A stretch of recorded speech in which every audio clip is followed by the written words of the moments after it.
The German position in France was getting worse by the day.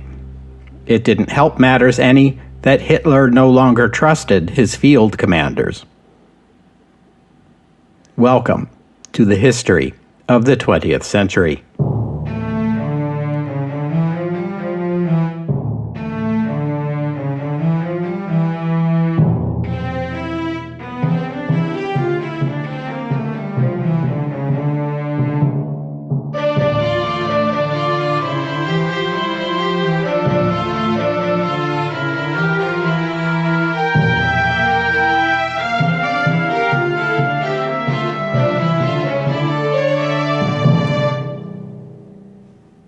Episode 445, Breakout and Pursuit.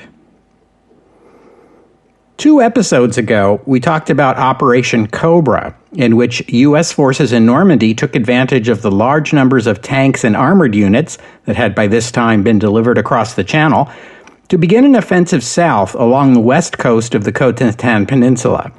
It took them a week to reach the town of Avranches, which lies roughly at the point along the coast where the Cotentin Peninsula ends and Brittany begins.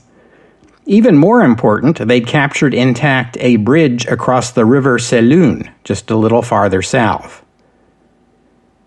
As soon as Patton began the offensive south from Avranches on August 1st, the Wehrmacht command realized they had a huge problem.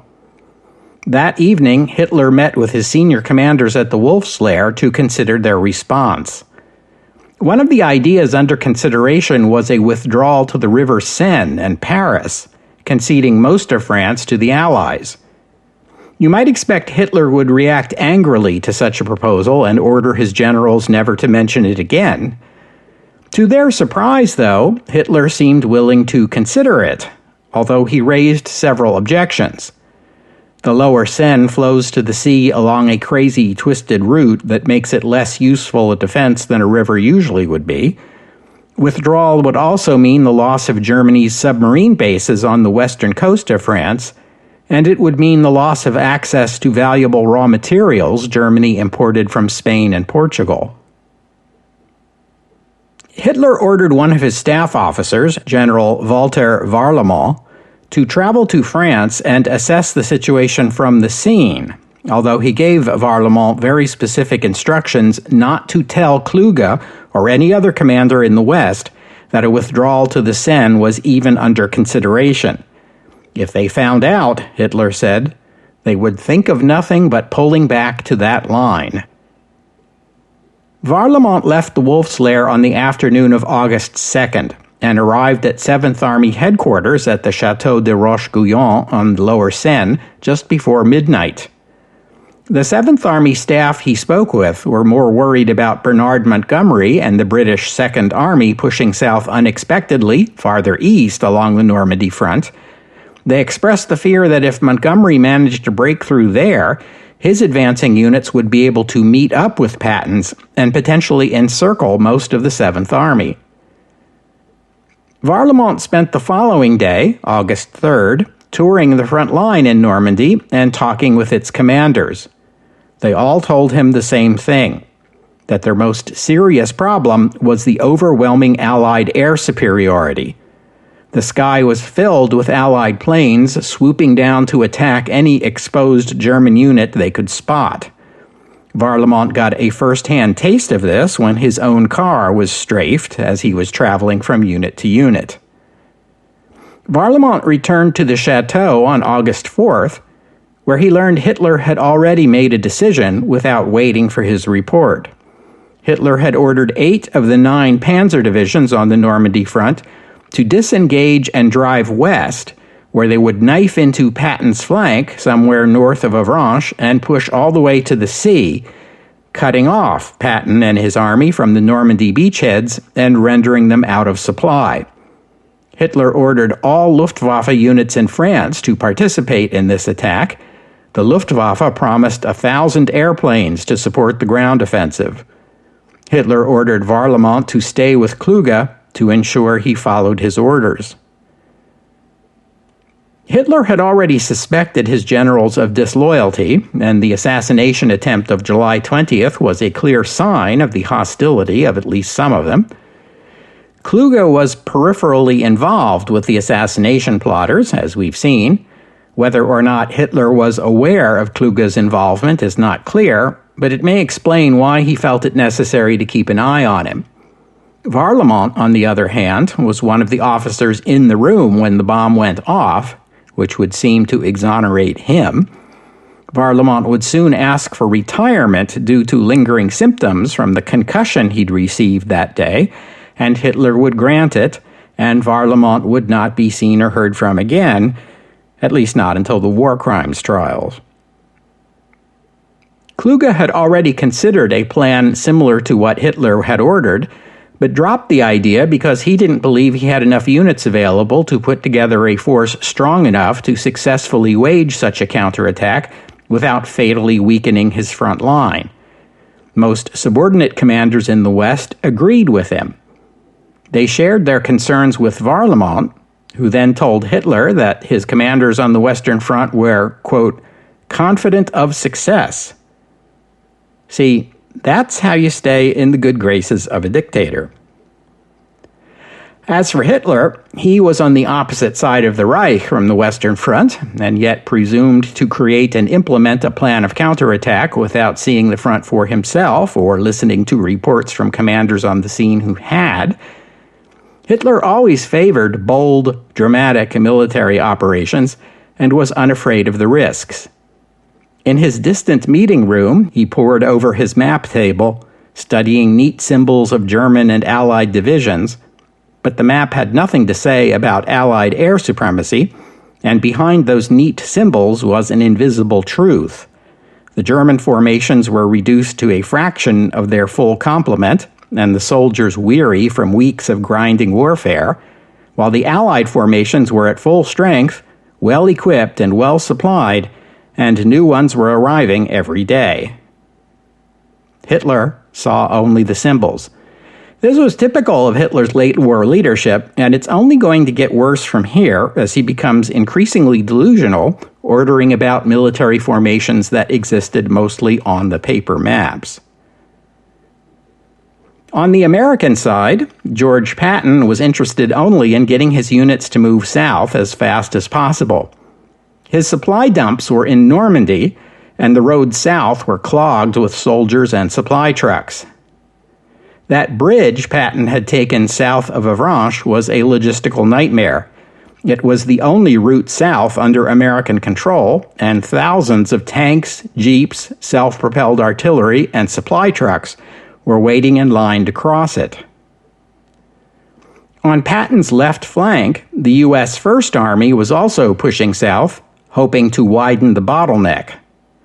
On August 4th, the U.S. 1st Infantry Division captured the village of Mortain, a pleasant little place sited on a hill overlooking a ravine. French refugees escaping the fighting to the west had been flowing into Mortain, most of them on foot, as the Germans had seized all their bicycles. Mortain had escaped damage so far. Only the numerous Allied airplanes buzzing overhead gave any sign that a war was near. A little farther east, French civilians watched at night as Germans retreated in the dark to avoid Allied airstrikes. The retreating Germans rode horses or ponies, or just trudged along on foot carrying bundles. The scene was not unlike that of refugees fleeing west from Paris in 1940. Kluge was only able to muster 4 panzer divisions for this attack. The others were engaged with the Canadians and the British and would need more time to withdraw in good order.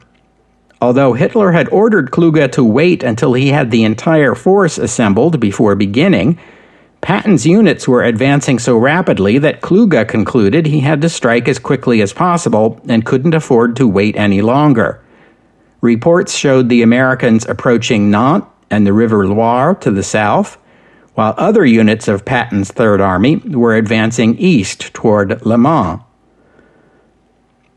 This was a serious concern because the main supply dumps the German 7th Army relied on were at Alençon, just 50 kilometers north of Le Mans.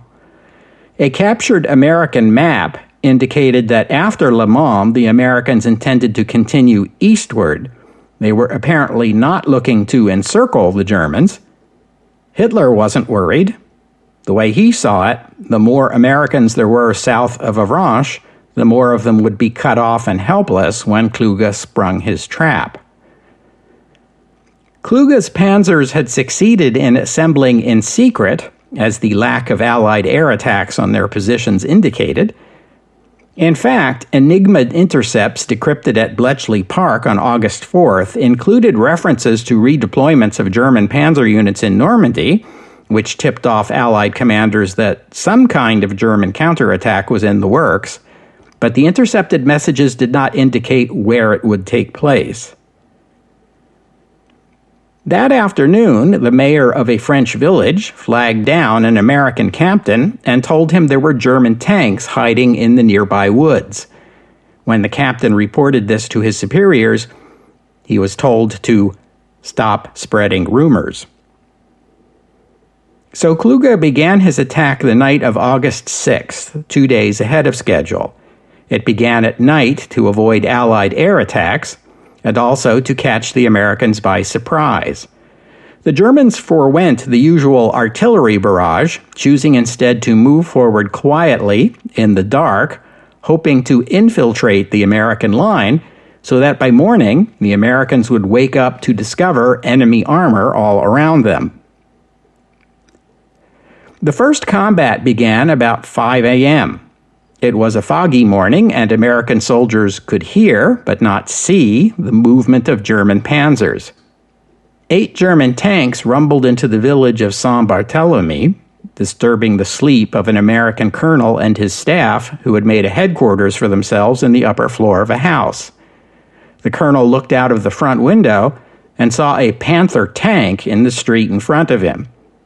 Then they heard a commotion behind the house, which proved to be SS soldiers marching 2 American prisoners out the back door. The officers on the second floor shot and killed the 2 Germans, and somehow they all escaped the village. Saint-Barthélemy lies just a few kilometers north of Mortain, which the U.S. 1st Infantry Division had captured less than 3 days ago. The 1st had moved on, and the village was now occupied by elements of the 30th Infantry Division. This was supposed to be their downtime, their R&R, their rest and recuperation. The Army had promised to send in portable showers, coffee and donuts, movies, and V-records. For one unlucky battalion, these pleasant dreams were interrupted by the sound of small arms fire at 1:30 in the morning. This battalion had been stationed atop what the Army called Hill 314, the highest point in the vicinity of Mortain. SS soldiers advancing on foot from the south were able to sneak past the roadblock the Americans had set up on the road into town. Their path took them up Hill 314. Soon more German soldiers began approaching from the north. The Americans were surrounded. In Mortain, once American officers began receiving reports of German advances, they began sending out soldiers to check and reinforce the roadblocks in the area. The soldiers soon discovered the Germans had already taken the roadblocks and were entering the town. The Americans withdrew, except for those trapped inside the village. They hid in cellars. The Germans benefited from a heavy fog that morning, but as noon approached, the mist began to clear and Allied air power came into play. British and American air forces in Normandy had been warned to expect a German attack, and as soon as the sky brightened, Allied planes began to fill the sky. Since this was an armored attack, the Americans called upon RAF Hawker Typhoon fighter bombers, generally agreed to be the best Allied plane for attacking tanks. Typhoons armed with anti-tank rockets began to blast away at German tanks, forcing them to scatter. American fighter bombers were sent behind German lines to attack their support vehicles, while American fighters began engaging German warplanes as soon as they took off. Despite the promises, the Luftwaffe never got anywhere near this ground offensive. By the following day, August 8th, the German offensive was already grinding to a halt. In the north, along the German right flank, British and American units advancing south from the Normandy beachheads made contact with the German 116th Panzer Division. The commander of this division had never had any faith in Hitler's offensive plan. His division advanced slowly on the 7th and was already falling back on the 8th. On the German left flank, to the south, American infantry had firmed up the line. There would be no further advances in that direction. Omar Bradley ordered one of Patton's units, the 2nd Armored Division, to turn north and advance into the German rear, while most of Patton's 3rd Army was still moving east. That day they took Le Mans against minimal German resistance, and if that wasn't bad enough for the Germans, the Canadian Army began an offensive south from Caen toward Falaise. The one sector of the front where the Germans could actually make progress was at the western end of their line at Mortain. There, panzers continued to drive toward their goal, Avranches and the seacoast. They managed a few kilometers, but that American battalion still holding out on the top of Hill 314 was proving a thorn in their flesh, as one German commander later put it. From their vantage point, the Americans could call down artillery fire with pinpoint accuracy on German positions all around them. But how long could the 700 soldiers up there hold out? The Americans tried dropping supplies to them from a Piper Cub reconnaissance plane, but German anti-aircraft fire drove the small plane away. At dusk, an SS officer climbed Hill 314, accompanied by a soldier waving a white flag. He told the Americans their situation was hopeless and their only choice was an honorable surrender. Otherwise, the Waffen-SS would blow them to bits. Those were his words. They had until 10 o'clock tonight to make their decision. The Americans replied that so long as they had ammunition with which they could kill Germans, they would not surrender. That night, German tanks assaulted Hill 314, but they were driven back by bazookas and anti-tank guns. Overall, the American defenders were holding their line far better than the Germans had anticipated. And as news trickled in of the fall of Le Mans, German commanders began to wonder how much longer their supply lines would remain secure. At least it gave them something to take their minds off of the constant American air and artillery barrages. At headquarters, in the rear, Günther von Kluge was in a state close to panic. The Canadian offensive to the north had forced him to deploy his remaining panzers to that sector rather than send them to assist the breakthrough efforts at Mortain. And if he didn't have enough to worry about, the unenthusiastic performance of the 116th Panzer Division had led to accusations that its commander was a traitor. In the post-July 20th atmosphere, such accusations were serious business, and the division commander was relieved of duty, in the middle of a battle, no less. Then came even worse news. Headquarters received a report that confirmed Kluge's worst fears. Following the occupation of Le Mans, the U.S. Third Army had sent one of its armored corps north along the road to Alençon. The entire German 7th Army was now in serious danger of becoming surrounded and isolated. This would be a Stalingrad-level disaster. It would mean the end of the 7th Army and the end of the entire German Western Front. And yet, in the face of all this bad news, the following day, August 9th, another general from the OKW arrived to deliver the Führer's orders personally. The drive westward toward Avranches and the sea was to be maintained at all costs. Both Kluge and the 7th Army commander were summoned before him to answer a question. Did they believe that Hitler's order would bring success? Neither of them believed it, but both answered yes, knowing that any other answer would lead to their being relieved of their commands. By August 11th, the most advanced panzer units had to withdraw back to Mortain. American C-47 transport planes attempted to airdrop supplies to the weary and hungry battalion on Hill 314, but most of the supplies landed behind German lines. But by evening, the 2nd Armored Division was approaching their location. That day, Kluge telephoned Hitler and was able to convince him that before the offensive toward Avranches could resume, some panzer units would have to be diverted to Alençon to drive off the approaching Americans. Hitler agreed. Kluge looked around the room at his commanders. They could all see in each other's eyes what each was thinking. This permission to redeploy a few units could be used as an excuse to withdraw the entire army eastward before the Allies surrounded them. The Germans used up the last of their artillery shells that night to cover their withdrawal. Small rearguard units kept up steady fire to obscure their dwindling numbers. It wasn't until the morning of August 12th that aerial reconnaissance revealed to the Americans that the Germans were retreating. The advancing Americans made their way to Hill 314 and rescued their comrades. Along the way, they found the supply canisters that had been meant for the lost battalion. They were empty. A few contained tongue-in-cheek notes from German soldiers offering the Americans thanks for the chocolate and cigarettes. 300 of the 700 American soldiers on Hill 314 had been killed or wounded in the fight to hold their position. The battalion would receive a Presidential Unit Citation for its bravery and perseverance. General Varlamont returned to the Wolf's Lair and gave Hitler an hour-long briefing on the failure of the German offensive.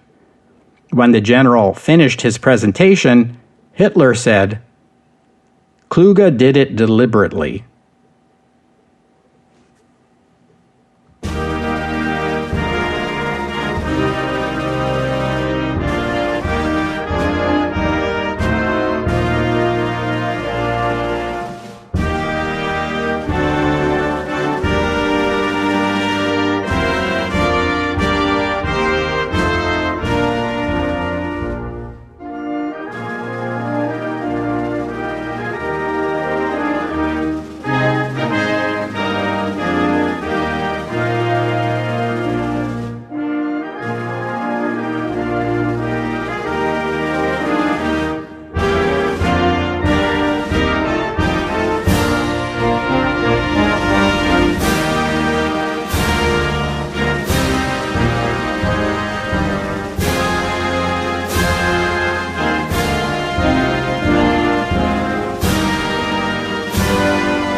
Let us turn now to the 1st Canadian Army, which, as I said earlier, was beginning its own offensive southward from the Normandy beachheads toward Falaise.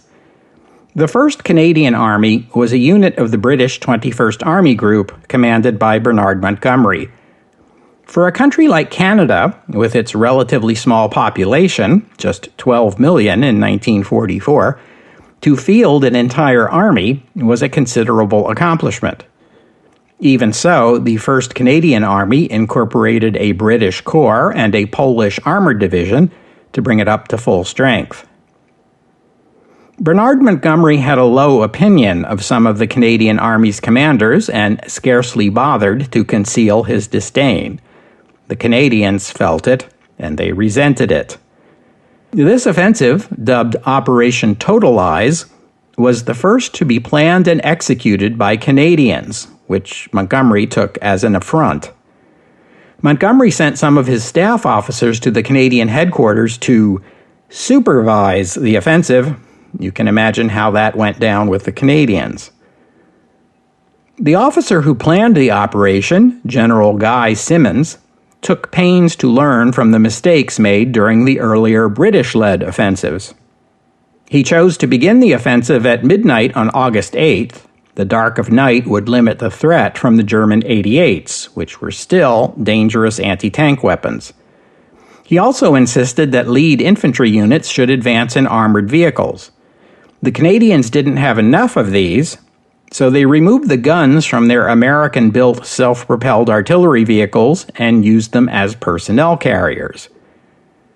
The British had dubbed these American artillery vehicles priests because the machine gun post on the top of the vehicle resembled a pulpit.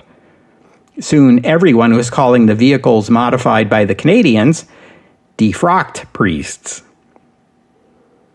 The nighttime combat was bitter, but the Canadian armored columns proceeding south, one on either side of the road to Falaise, achieved their objectives by dawn.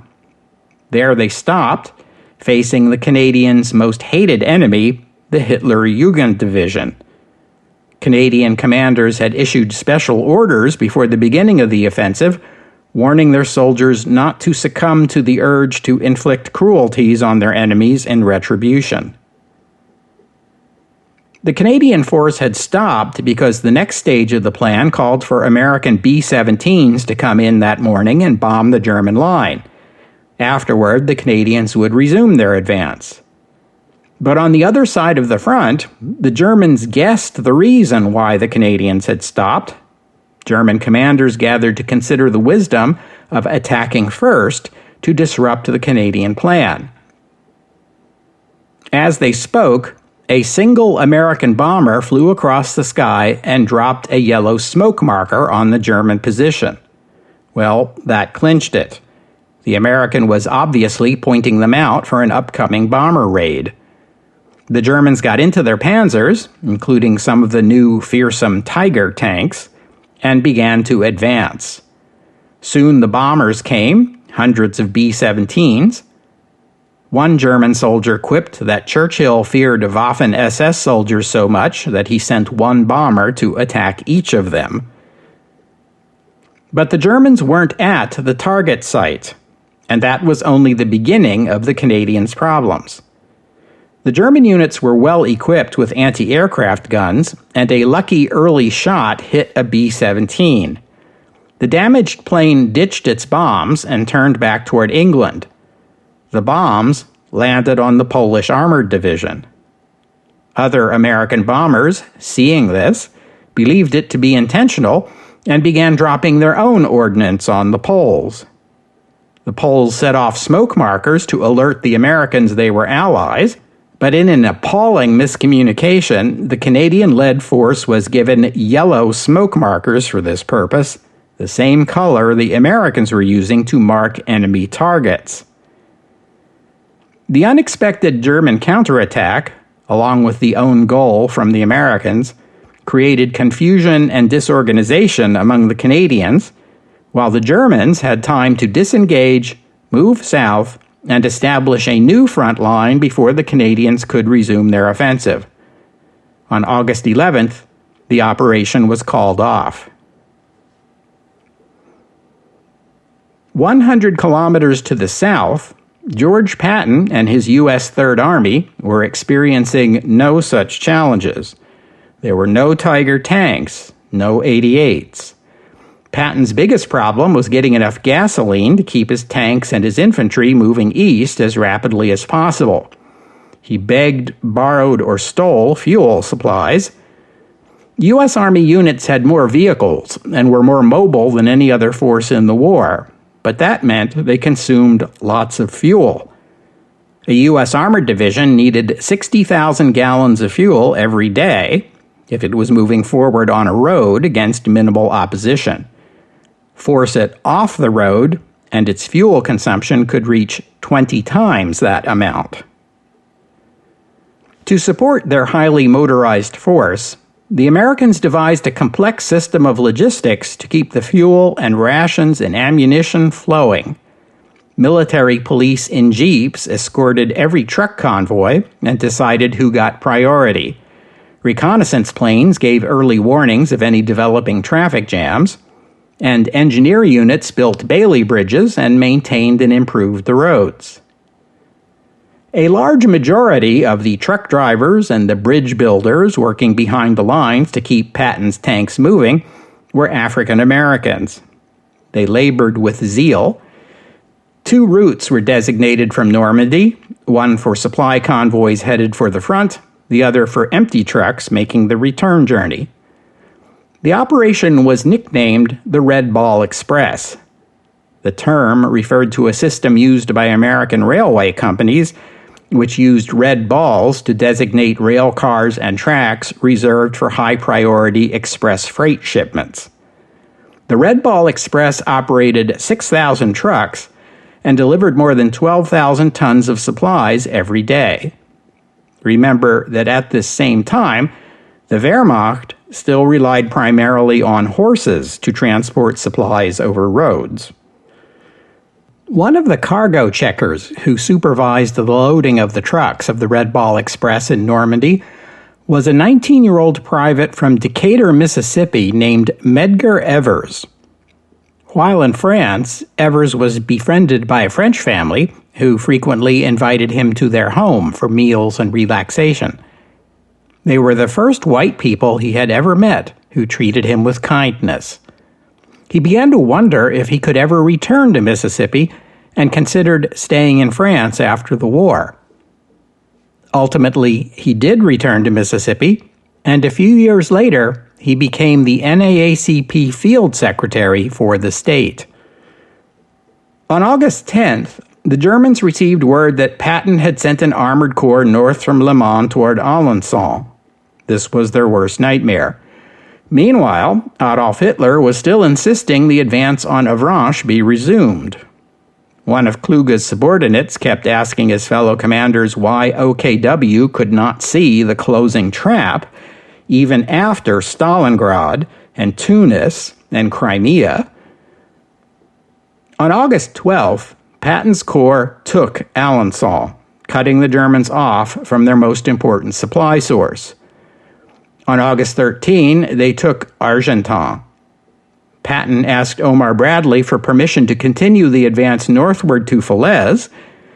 To his dismay, Bradley refused and ordered Patton to have his corps hold their position and await the advance south of British and Canadian forces. Patton always believed this was a critical mistake and blamed British jealousy in general and Montgomery's vanity in particular for this order. But in fairness, it is not clear that an American advance on Falaise at that moment would have succeeded, or if the Americans could have held Falaise against the large number of German units that were now fleeing eastward to escape the pocket before it closed.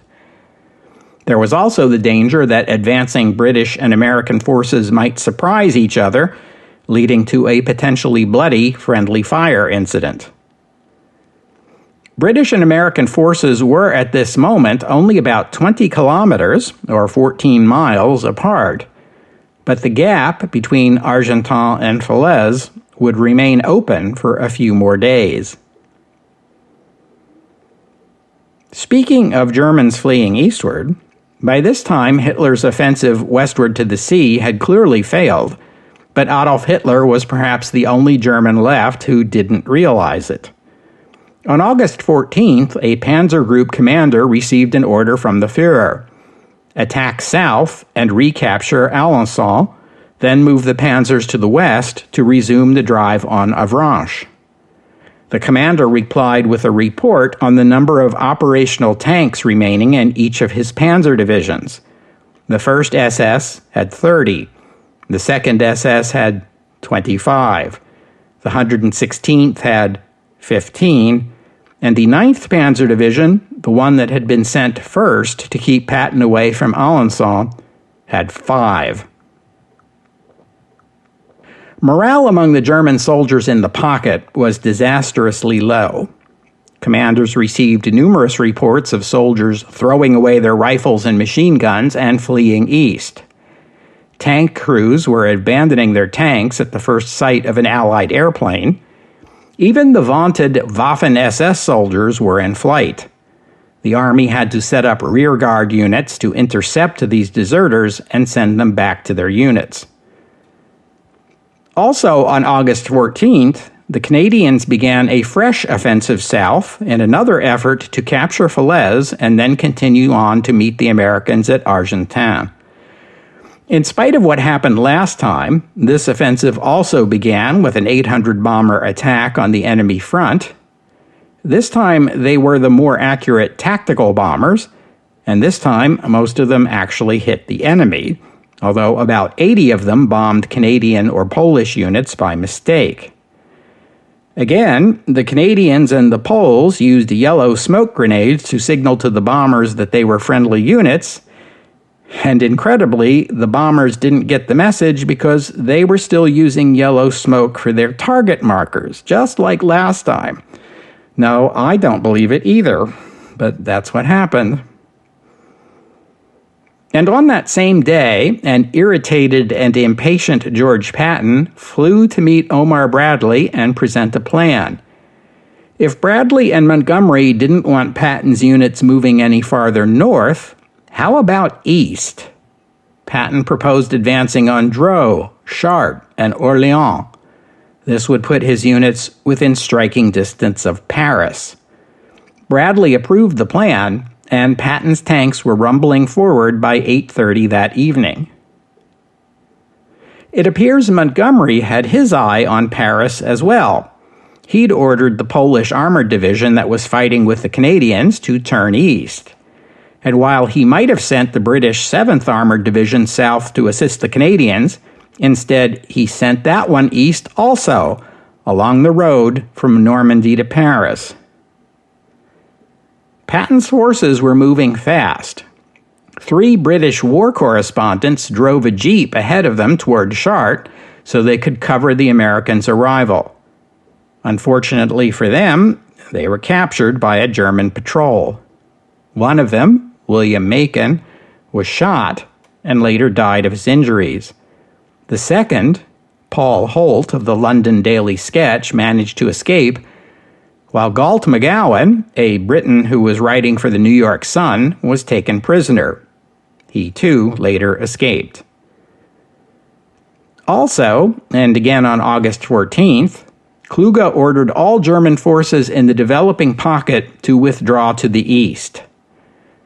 That evening, Kluge left his headquarters at the chateau on the Seine and headed into the pocket himself to meet with his commanders and assess the situation. On the morning of the 15th, as Kluge was headed west, riding in his Kübelwagen, the German answer to the American Jeep, the convoy of vehicles with which he was traveling came under attack by RAF Typhoons. One German was killed and several seriously wounded. Kluge himself escaped physical injury, but it appears the attack was a great emotional shock. He left the stopped vehicles, walked into a nearby wood, and sat to rest in the shade of a tree. Imagine what Kluge's mental state must have been. His army was collapsing, the Führer was issuing delusional orders, and he himself had just narrowly escaped death. Kluge insisted that he and the other survivors of the convoy hide in the woods until nightfall before proceeding west on foot. Alfred Jodl telephoned Kluge's headquarters that day and was told what they knew. Kluge had begun a journey westward last night and had not been heard from since this morning. When this news was relayed to Hitler, he concluded that Kluge had set off to meet with Allied commanders and negotiate a surrender.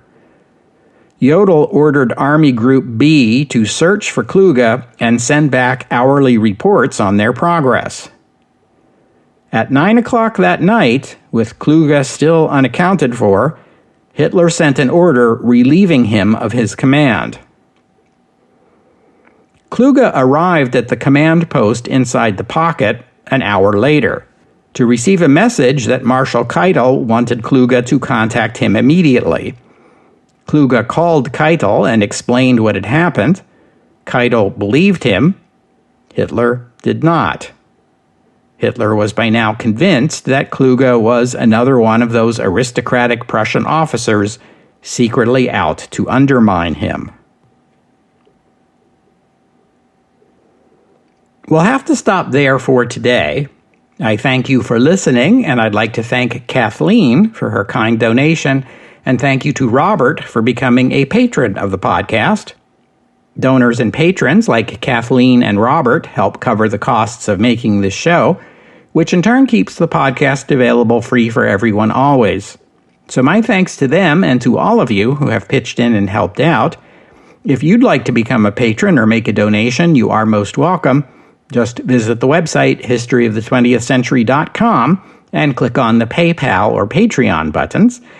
And as always, the podcast website also contains notes about the music used on the podcast. So if you hear a piece of music and you would like to know more about it, including the composer, the performers, and a link to where you could download it, that would be the place to go. And while you're there, you can leave a comment and let me know what you thought about today's show. And I hope you'll join me next week here on the History of the 20th Century as we continue this story of the fighting in France. That's next week, here on the History of the 20th Century. Oh, and one more thing. Adolf Hitler later called August 15th, 1944, the worst day of his life.